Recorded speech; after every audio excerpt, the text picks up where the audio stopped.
పాట వినకపోతే నిద్ర పట్టదు. మీరు పాట వినాలంటే నేను పాడినా ఏంటి? ఏమిటి నువ్వు పాటలు పాడతావా? ఏంటండి మరీ అంత తేలిక తీసేశారు? మా ఆశ్రమంలో ఫంక్షన్లు జరుగుతున్నప్పుడు పెద్ద పెద్ద వాళ్ళు వచ్చినప్పుడు నా చేతే పాటలు పాడించేవారు.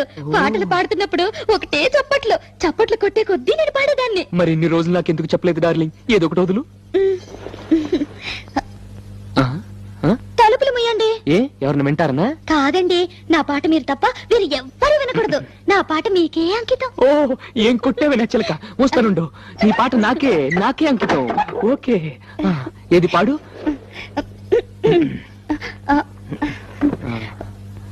అబ్బా, మీరు నా మొహం అంక చూడకండి, నాకు సిగ్గేస్తుంది. నీ మొహం చూడకుండా ఇంకేం చూడమంటావే? మీరు వెనక్కి తిరగండి.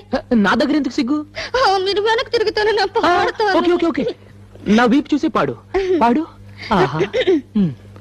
దేవుడా దేవుడా